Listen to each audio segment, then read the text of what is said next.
Welcome back. Today we're talking about one of the most time-critical emergencies in medicine, a condition where the clock doesn't just tick, it spirals, where a single minute of hesitation can mean the difference between life and death. We're talking about tension pneumothorax. If that phrase sounds clinical and distant, stay with me, because by the end of this episode, you'll understand exactly what's happening inside the chest when this emergency strikes, what it looks like, and what anyone at the bedside must do, and do now. Imagine the chest cavity as a sealed, pressurized room. Inside that room, the lungs inflate and deflate in a perfectly choreographed rhythm. Air flows in, blood picks up oxygen, and the cycle repeats thousands of days a day without a second thought. Now, imagine a one-way valve develops in the wall of that room. With every breath in, air leaks into the space surrounding the lungs, the pleural space, but has nowhere to escape. With each cycle, more air accumulates. The pressure builds. The affected lung begins to collapse. And then something far more dangerous begins to happen. The rising pressure pushes the heart and the great vessels, the body's central highway for blood, toward the opposite side of the chest.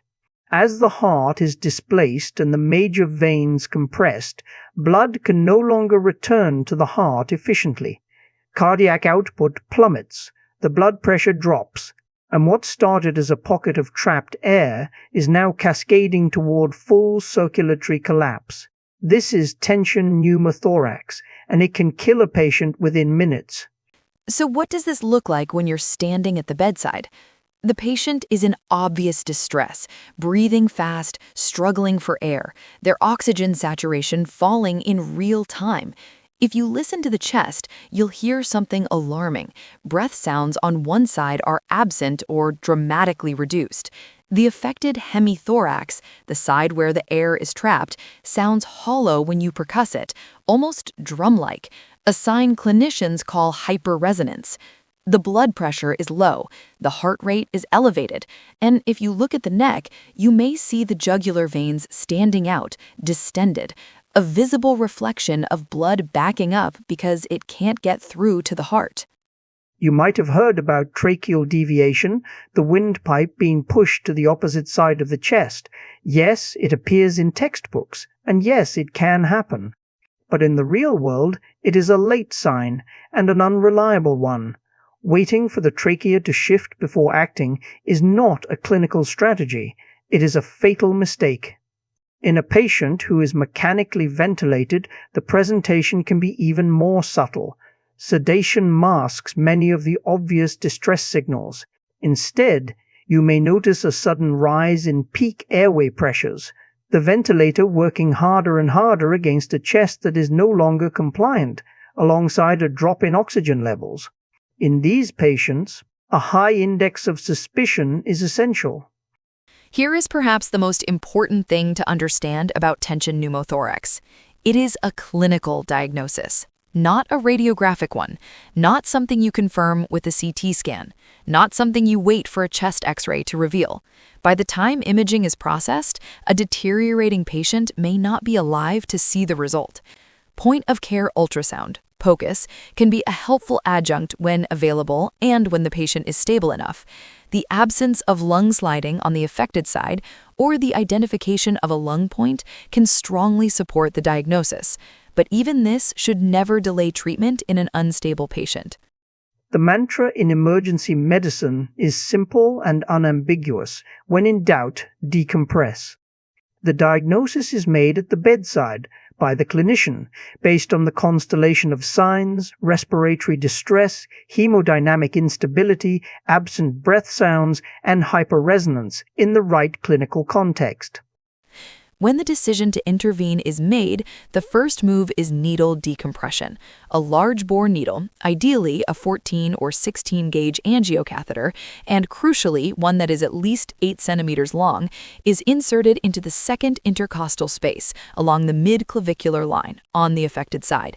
The needle slides just above the third rib, avoiding the vessels that run along the lower edge of each rib, and enters the pleural space.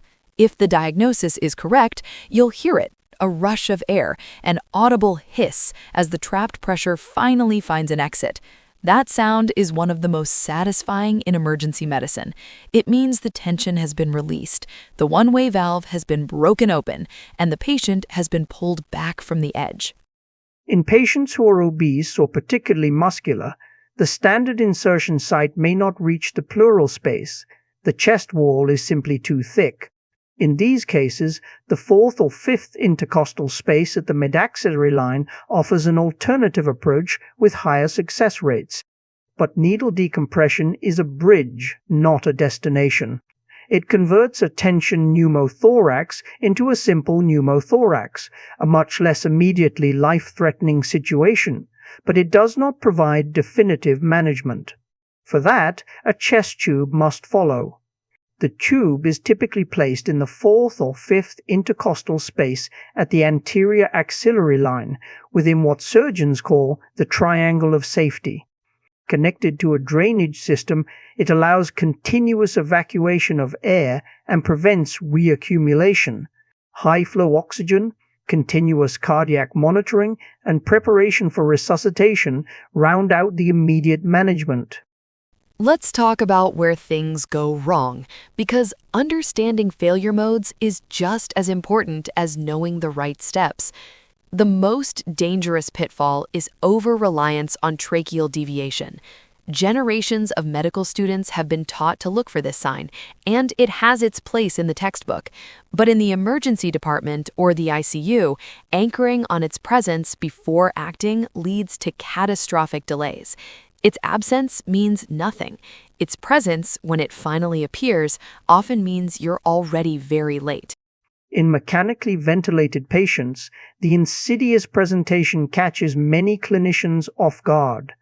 A sudden drop in oxygenation or a rise in airway resistance in an intubated patient should immediately raise the question, is this tension pneumothorax? Needle length matters more than many appreciate.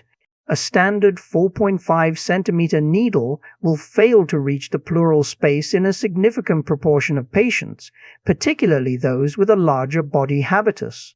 If you decompress and hear nothing, and the patient does not improve, don't assume you've ruled out the diagnosis. Consider whether the needle was long enough, whether an alternative site might work better, and whether other diagnoses such as hemothorax or cardiac tamponade need to be considered.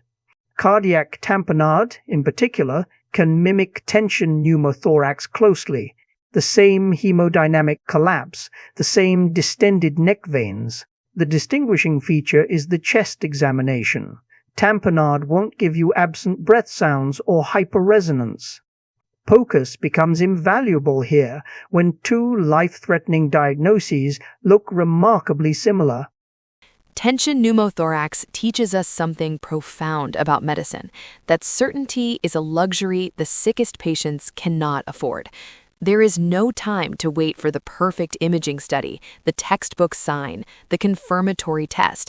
There is only the patient in front of you, the clinical picture you are seeing with your own eyes, and the knowledge to act decisively. When the lungs are failing and the blood pressure is collapsing and the cause is trapped air, act, decompress, then definitive treatment. In that order, without delay. The patients who survive tension pneumothorax almost always survive because someone at the bedside trusted the diagnosis before the machine confirmed it. Someone listened to the chest, felt the situation, and moved. That is the essence of clinical medicine. And today, that knowledge is yours. Thank you for your attention. And we will see you next time.